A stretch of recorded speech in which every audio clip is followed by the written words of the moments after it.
Good morning, everyone. Welcome to Buff Nation 101. You're going to hear from the student development staff, and you'll get a chance to ask us questions, and then you'll have a chance to ask questions of current students.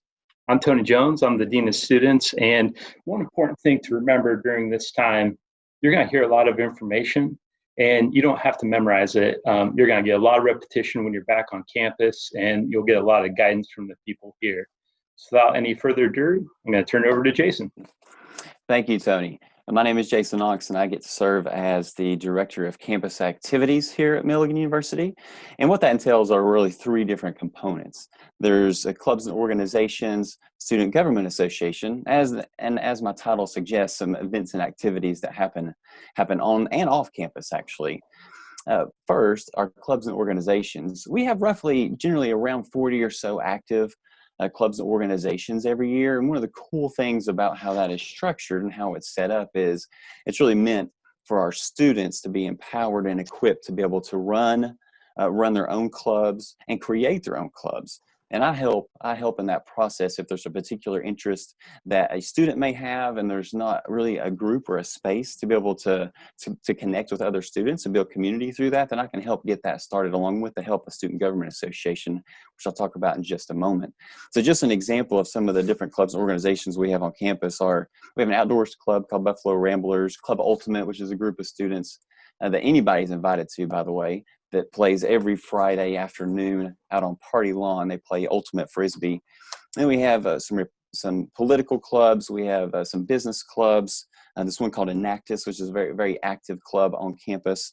The Engineering Club, Fellowship of Christian Athletes, Fly Fishing Club. There's a Rocket Club. And the list goes on and on and on. And so I get to help support them and help provide some leadership kind of training and materials to help them try to be successful in what it is that they want to do on campus. Now, Student Government Association is actually who approves these clubs, and Student Government Association is made up of a very active and a diverse group of students that help really kind of are the connection and the sort of the middle, the middle place between faculty and administration and students themselves. And so they have done a tremendous job over the last few years listening to concerns, ideas, from fellow students, and then sharing those with our faculty and administration when appropriate, and helping be a really active presence on campus that is engaged and connected certainly with the campus community. They do some events and activities throughout the semester, usually heavy during homecoming week, for example, but they also really take care and spend time creating opportunities to create discussion forums to talk about relevant issues to our times, which is I think a pretty big deal. And they enlist the help of our very, very intelligent faculty and staff to help guide them and participate in those sort of things as well. It's great to look at different things, whether it's political or social, through the lens of Christianity as well. And so they do a tremendous job with that. And then our activities and events. I don't do everything on campus, of course, but with my office, I have about 6 students that I get to work with. I actually get paid to work in campus activities, and I leverage their creativity and their connection with other students to think of, to develop, implement, and execute different activities throughout the semester, throughout the school year. Over the last few years, we've done an average of around 80 different activities or events. And those range from very traditional things that have been longstanding traditions here at Milligan College, such as TWERP, which is an acronym for The Woman is Required to Pay. And that happens very early on in the semester. And it's just, the spirit of that is just a fun thing. We have 6 nights of activities, most of which are on campus, a couple of which may go off campus, depending on the circumstances. And usually there's really almost no cost at all. The spirit of that is just for people to invite other people to come and participate and have fun in whatever that particular event is. And of course, we have Wonderful Wednesday, which has been going on over 60 years now. So a very long-standing, well-established, very exciting, and very much look forward to event that we do at some points throughout the year. And so there's all kinds of things peppered in. We have weekend things going on. There's games, and there's partnering opportunities as well to partner and do some co-curricular things with other folks here on campus, which is fun and it's cool. And how do we communicate this stuff? Well, we utilize email. I send emails generally weekly on kind of what's going on and help send reminders. We have social media as well. And so those are the primary ways that we help communicate, as well as just the general analog kind of ways, but word of mouth, and then spreading up posters around campus so that you can try to be informed about what's coming up and what's going on, because there is a lot going on, even outside of what it is I get to do. When you think about athletics, our music departments, and theater, and arts, there's so much going on. There's a lot to do, and which is great for you all to be able to get connected and get involved and meet more people, learn about yourself, and learn about others. So that kind of is a summary of what I get to do. And let's see, next, Heather Kramer is going to talk to you. Hey everyone, it's good to have you here with us. We wish we could have you here on campus, but so my name is Heather Kramer. I'm the Director of Student Success and Disability Services here at Milligan University. And just a little bit about me, I'm a double Milligan grad. I went undergrad here and then also got my MBA. And I also have a master's in counseling from East Tennessee State, which is right up the road for those of you that aren't here to know about that. So as my title suggests, my role here is kind of broken into two main components. The student success component, I do a few things. One, I oversee the mentor program. So you all should have been divided into mentor groups, and you've probably heard from those mentors at this point. If you got that pre-enrollment module done by June 2nd, if not, you'll be put in a mentor group later this summer. And that'll be the person who is available to you as a faculty or staff member. And for most of you, that person will serve as your advisor. Nursing students, you're the exception, and then sometimes transfer students, we also put you all with different advisors. But the mentor is there. It's a person that you have available to you for anything. They are going to give you definitely some academic guidance, but they're also there to give you just Milligan guidance, life guidance. We want you to have that person that can be your go-to person for help with whatever it is that you might need. So my role in that program is I recruit mentors, and each of the mentors recruit 2 to 3 what we call peer mentors, which are usually sophomores or juniors, sometimes seniors, so upper level classmen students that have been where you are. They've gone through that recently, and they're there to give you kind of that perspective and help guide you through your first year at Milligan and help you just kind of get your footing and know what's going on. So I encourage all of you to rely on those folks, especially in that first year. They definitely, along with all of us here, the student development staff, and all of your faculty are here to support you in that way. Another part of my role in student success is I oversee peer tutoring. So we have peer tutors, which are upper level students who are available for free tutoring for most of our general education classes. So humanities, Old and New Testament, the sciences, nursing, some of those lower level business classes. We have peers who have taken those classes and done well, and we've recruited to then provide tutoring for you. And that is generally available in the library. In the beginning of every semester, I send an email to all of campus to say who those folks are and what their schedule is. And it's a free service. It's no appointment needed. You would look at the schedule, see when the tutor you need is available, and you would just go to see him or her whenever they're available. I also have in the past recruited tutors rather for classes that maybe we didn't already have a tutor for. If it's maybe kind of a unique need, we've made arrangements for that too. So that's just another way here at Milligan that we try and do what we need to do and connect you with resources you need in order to be successful. The third main component of my role in student success is I receive what we call early alerts from faculty and also sometimes other staff members and our Red Life staff here on campus.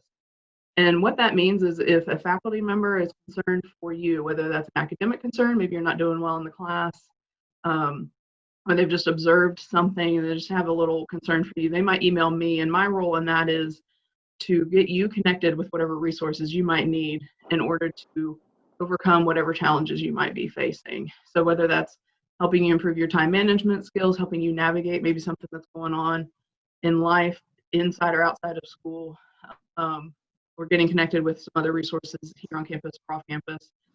That's my role in that, is just to, again, make sure that you're getting what you need in order to be successful here. I often tell students that if you have a question and you don't know who to ask, come ask me. I may not know the answer, I don't know everything, but my office interacts with just about every other area on our campus. And so if I don't know the answer to your question, I probably have a good idea of who we need to talk to. So if you ever have questions about anything at all, and I get asked some really random questions, feel free to come contact me or come by my office. I'm happy to help in that way. So the second main component of my job, disability services, that one's a little bit more like what it sounds like.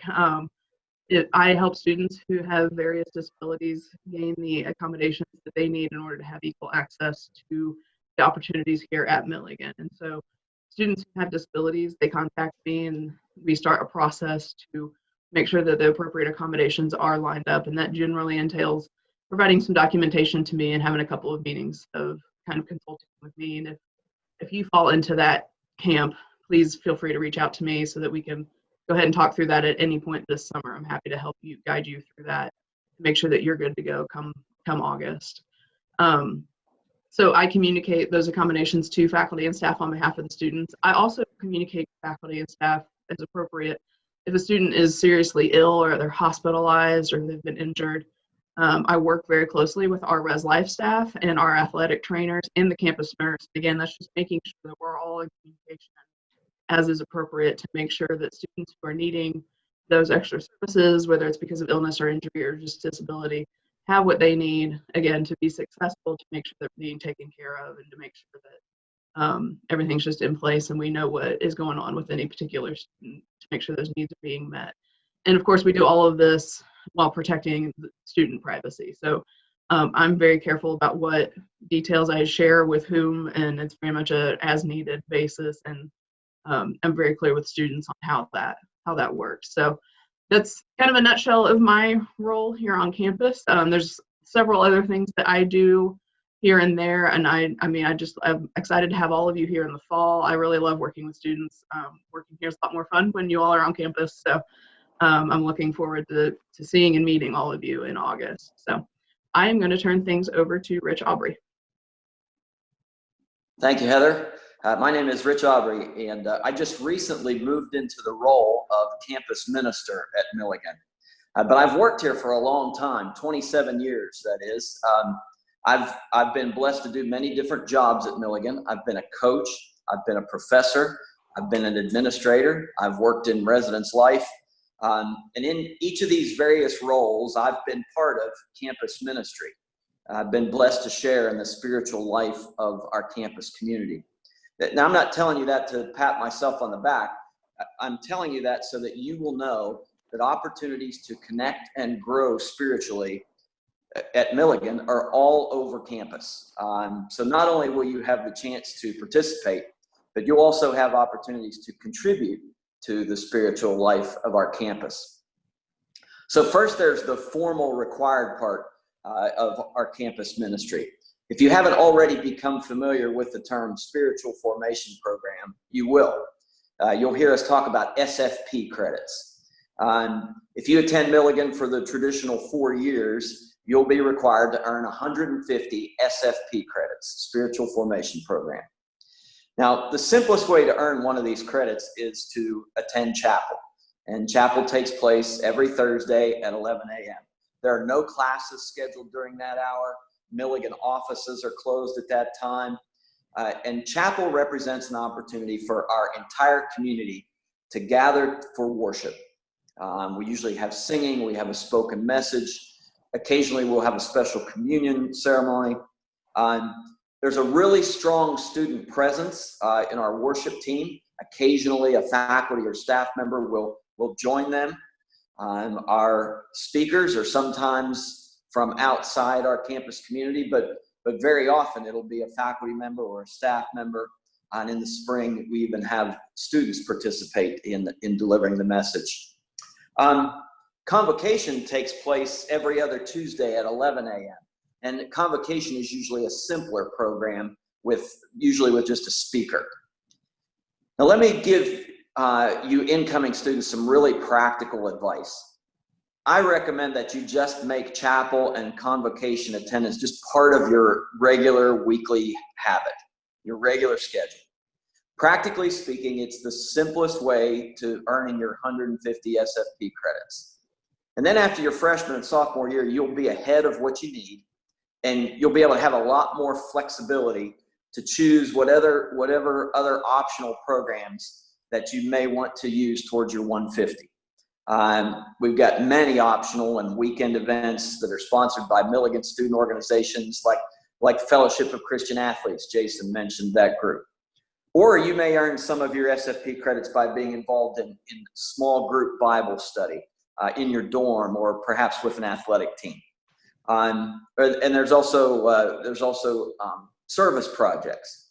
SFP is a requirement, but I think that you'll find many of these opportunities are going to have a really positive impact on your spiritual growth. Beyond the formal SFP program, there are many other opportunities for spiritual growth when you become part of the Milligan community. We are an academic institution, so you have opportunity to grow spiritually as you grow academically. Many of your professors will play a significant role in your spiritual growth. We work hard to integrate faith and learning. But there are many other voluntary chances for you to participate in campus ministry. Vespers is a really great example of a voluntary campus ministry activity. This is a student-led gathering that takes place on Sunday nights. Student leadership team plans and carries out each one of these gatherings. And I can tell you that some of my most meaningful experiences at Milligan, as both a student and as a member of the faculty and staff, have taken place at Vespers. You might become involved in a Bible study or a discipleship group. The campus ministry sponsors service opportunities and some special events like retreats, mission trips. And if you're a person who connects with God by connecting with nature, well, East Tennessee is for you. Whether it's beauty spot or Roan Mountain, waterfalls, streams, we have many easily accessible locations where you can go and experience the beauty of God's creation.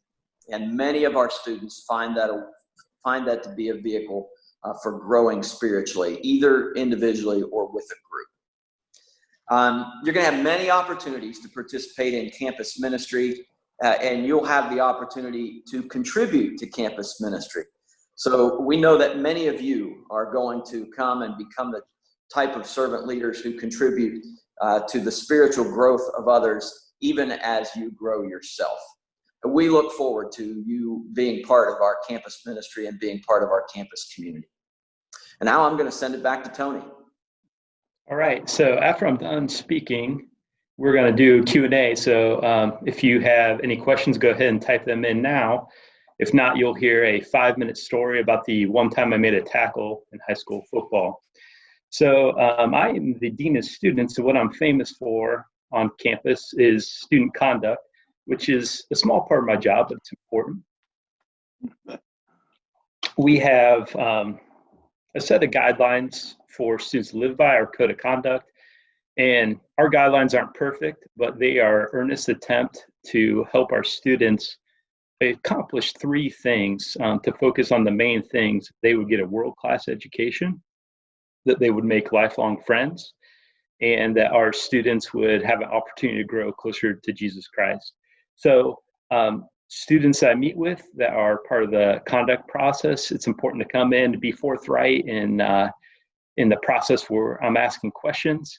And when students do that, they have a really good opportunity to not have further loss of rights and things like that moving forward, and they'd be in a right relationship with the institution.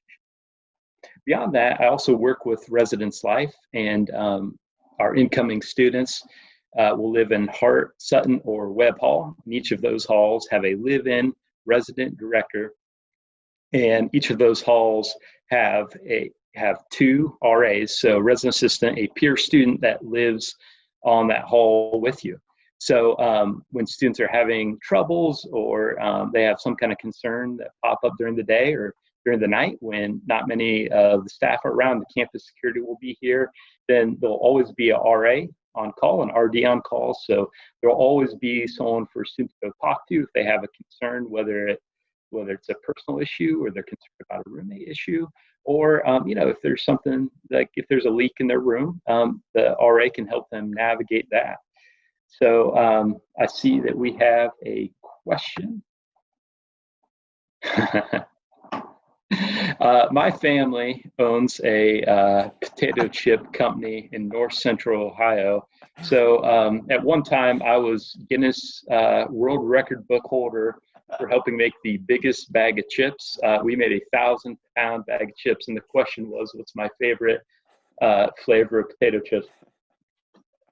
So it'd have to be super spice, Jones potato chips. Good question. Thank you for that. Jason, question for you. Let's say I wanted to start a club. Let's say I wanted to start a combination Rubik's Cube marathon club. Like you run for half of it, then you have to figure out all the sides and run the second half. How would I go about starting a new club? I love it. That sounds interesting. Well, step one, and this is on our website. So if one is interested in trying to learn about kind of how you start that process, you can go to our Milligan University websites and look under clubs and organizations. And there's a little description in there to number one, just set up a meeting with me.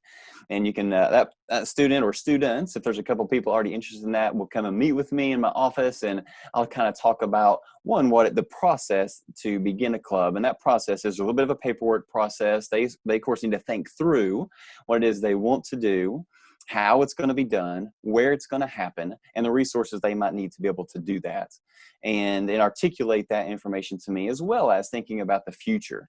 And thinking about, like, what is the mission of what they want to do. And I can help kind of coach them through all that. Even if they're not entirely sure how to develop a mission or a vision for what they're doing, that's something I can help coach them through. And so once that paperwork process is done, that will go before our Student Government Association, which meets weekly. They meet on Thursday evenings, or at least they traditionally have. And those leaders, or that leader, will be invited to attend that particular meeting. So when any of our SGA members, Senate members, have questions about the club, then that person can be there, persons can be there to be able to answer those. And then once that is approved, assuming it is, then they are officially recognized as a club on campus. And so that opens them up to the resources of not just my office, but to Milligan in general. And so if they want to take a trip somewhere, as long as they meet the requirements and criteria for a driver, then they can use a Milligan van to go take some sort of field trip somewhere. They can utilize the tables and chairs and just the communication system through me. And so once they get established, then I can send a campus email out to let the whole community know that this new club has started. This is who they are. This is who you can contact, and this is what they're going to do, so that they can then try to find other people to get connected with. All right, Heather, can you talk a little bit about rooming assignments, when a student might know, how they might know who their roommate would be? Yeah, so those are going to be in progress over the next couple of weeks, and we generally send the first round of those out the beginning of July. So don't have a definite date on that, but generally the beginning of July. But we will not send out a rooming assignment until a deposit has been paid. So if somebody has everything done but paid that deposit, they will not receive the roommate assignment until that deposit gets paid. So I encourage people to get that taken care of as quickly as possible to kind of expedite that process so that they can know who they're going to be living with and start making those plans. Excellent. See, we have one more question we're going to answer. It's, when will we know more information about the introduction to college summer class? Hey, Kristen, do you want to jump back on? Yeah, I actually answered that one in print for them.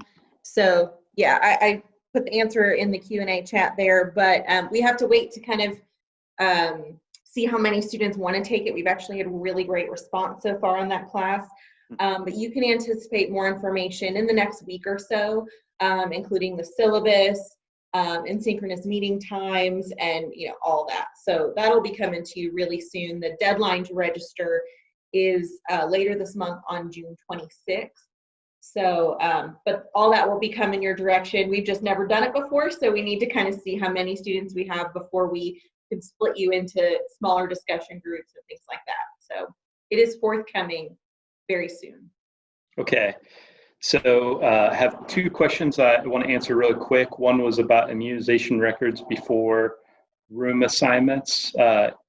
So Kristen, do you have the answer to that one? Yeah, you don't have to turn in your immunization before your room assignments. We encourage you to. We encourage you to get those in as soon as you can, but really before move-in is when we need the immunization records. Okay. One last question we're going to answer and we're going to sign off. How do we foster inclusion and equity or equality for minorities? This last year, we restarted a group called the Multi-Ethnic Resource Team. And we would actually invite, if students are interested in being part of that, if they could reach out to, there'll be email sent off really early in the semester with the members of that team. We're broken up into committees and subgroups. So there's leadership from the campus and students from every part of the campus that work on different teams to work for inclusion and equality. And we started that back up in the fall, and it obviously got interrupted in the spring when we were really getting going. So we're really looking forward to starting at the beginning of the year and really rolling that out. I know for my group for student development, the students had some really great ideas for programming for this next year. So it's going to be exciting to start rolling those things out over the coming year. All right. Can I add just a touch to that? Just to answer the question about demographics, we, including international students, we kind of run between 17 to 20% non-white races, just to kind of give you an idea of what kind of the look on campus is. And I do know, I talked with Dr. Greer, our president, just this past week about, you know, the response issued by Milligan to the current situation and the current fight for racial justice going on. And I want to encourage you that this is a cabinet level discussion. So the president and the vice presidents and the senior administration are going to be discussing with the multi-ethnic resource team kind of moving forward with an action plan and how we intend to continue that commitment to inclusion and equity. So I just wanted to add that because that was a recent conversation I had with Dr. Greer and was really encouraged by that. So. All right. So if you have any questions for us along the way, you can feel free to give us a call or send us an email. We're definitely on the website. My email is tjones@milligan.edu. So you can find Jason, Heather, and Rich very easily if you look on the website for us. And go ahead. And all the contact information for everybody on the panels, we will send kind of a follow-up email to this with a link to the recordings of the Q&A, as well as emails for all of these people that you will see on any session today. So that will come straight to your inbox if you need it. All right, so we're going to sign off. Jason's going to stay on and lead a conversation with students. So if you have questions for students, go ahead and drop those in the Q&A. We'll look forward to seeing you in the fall. Hey, Kristen, can I ask you a question? Yeah. Was it 11:30 that the financial piece starts? The next session starts at 11:15. 11:15. Okay. All right. Yeah. So let me promote our students here.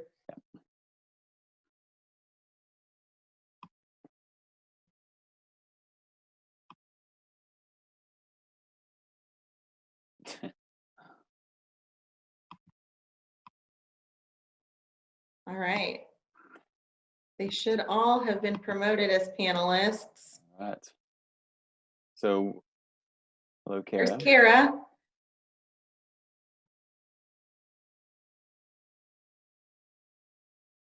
And if Kate and Chase, if you're on there, you'll have to turn your video on.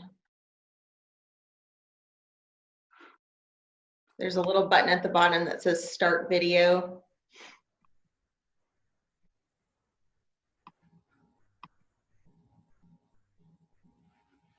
There's Chase.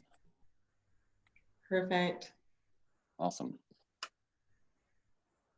Is Kate there? It's connecting. Okay, perfect. She's got audio.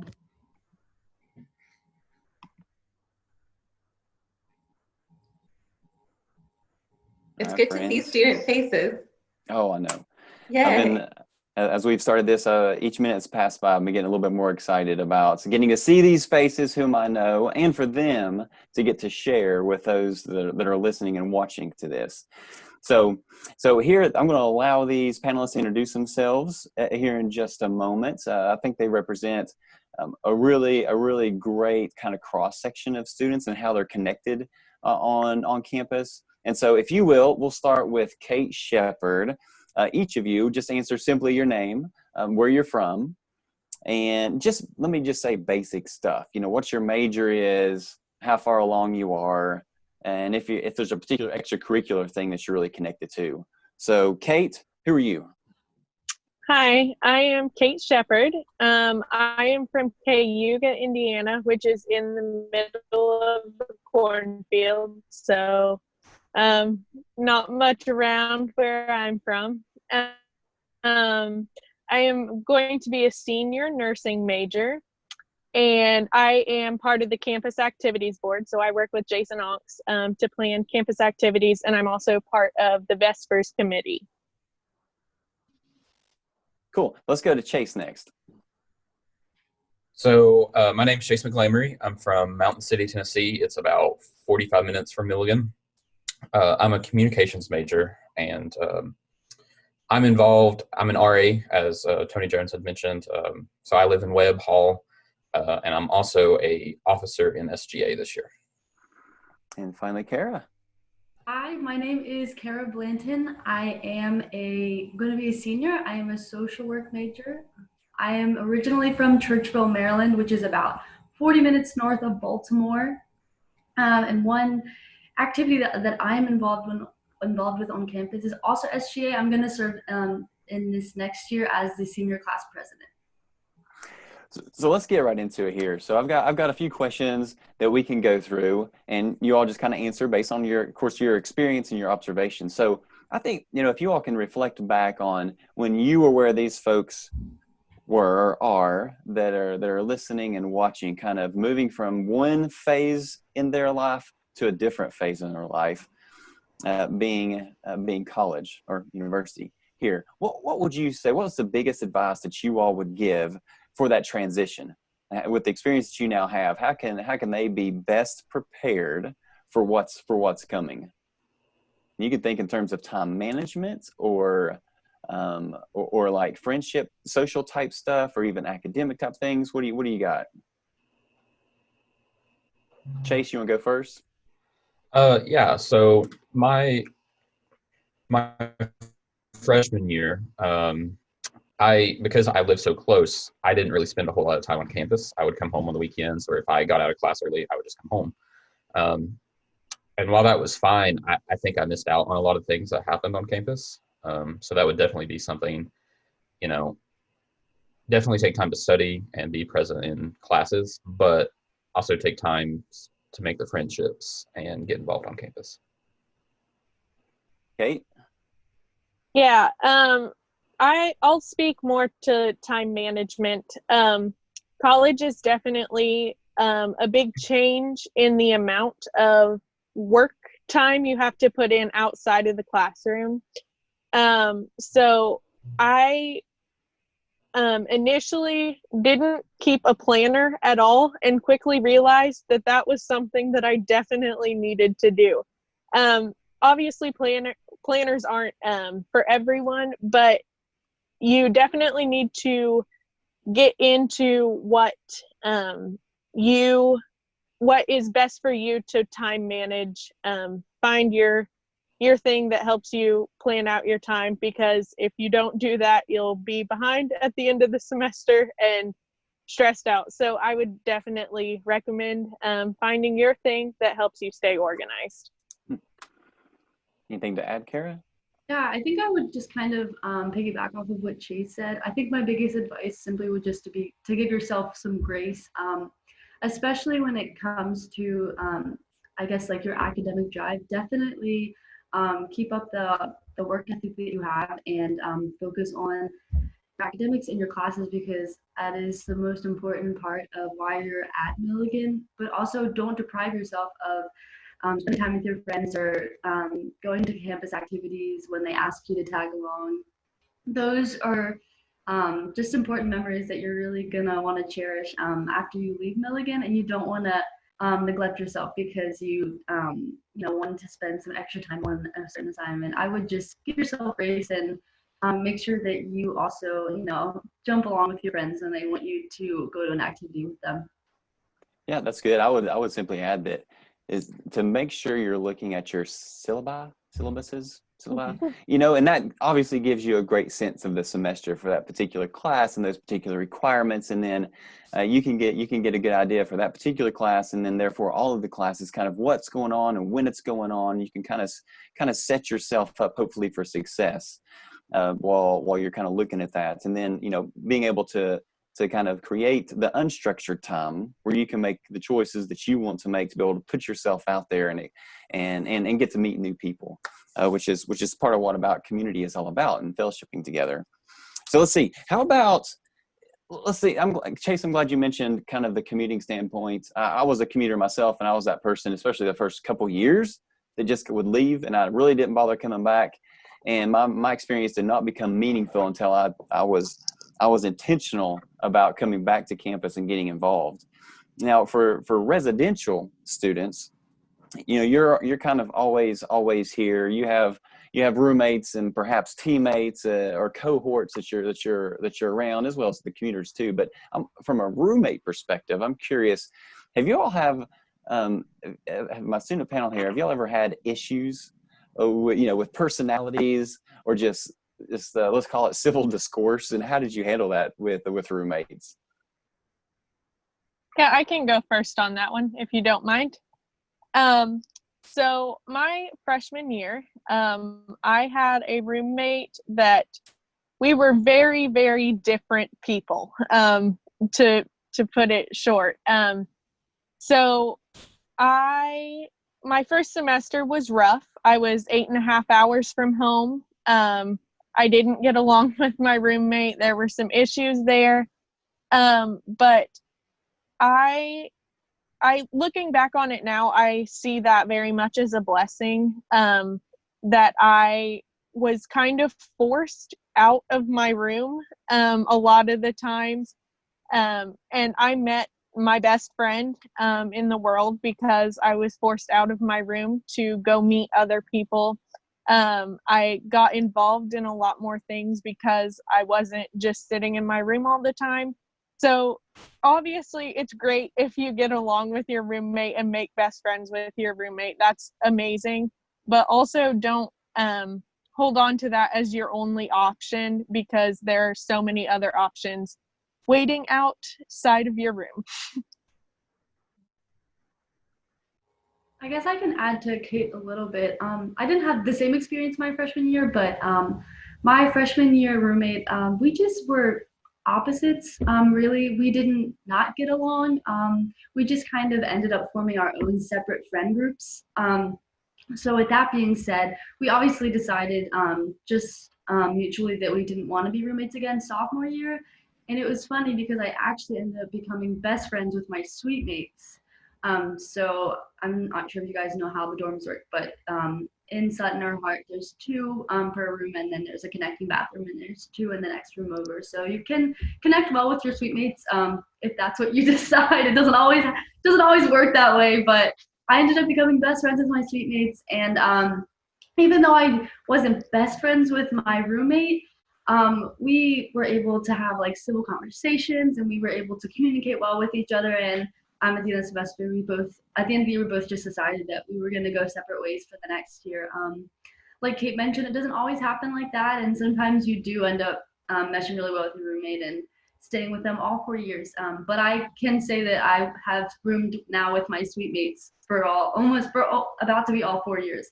So there is light at the end of the tunnel if you don't have a good experience your freshman year. I can promise you that. And let me ask you specifically, as an RA. So let's say Kate and Kara do not like each other at all, and they're roommates. How can that structure with RAs? What can happen there? How can an RA help sort of navigate that with them? So I think the first step would be to create some good conversations between the two. So maybe all 3 of us just go to the grill, grab some food, and just sit down and talk. you know, what could make this better for both of you all? You know, is there something that one person does that maybe gets on your nerves, and maybe the other person doesn't know that that gets on your nerves? So I think the first step is just good communication and talking. Communication, always a great rule to kind of get in there. So let's for fun. So, you know, if you have, let's just say it's a Saturday, you've decided to get off campus. The weather happens to be warm. What is it you would do? What would each of you want to do? Where would you go? Where would you want to eat off campus? Tell us about that. I can start with that one. So if it's a nice Saturday evening, let's say we come back in August, it's a great Saturday evening, you will find me maybe taking a walk around Founders Park with my friends. Maybe after that, we might go over to White Duck, which if you're not from the area, it's an amazing taco shop. And if we're lucky, the Mimi's Creamery truck could be parked outside of Yeehaw, outside of like the White Duck and the brewery. And we can go over after we have our tacos and we can get a nice ice cream sandwich from Mimi's Creamery. If that was my ideal Saturday evening, that's personally what I would do with my friends.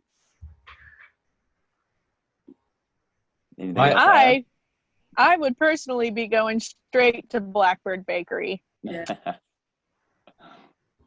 I would have to agree with Kara. White Duck, it sounds really good on a warm Sunday afternoon or Saturday afternoon.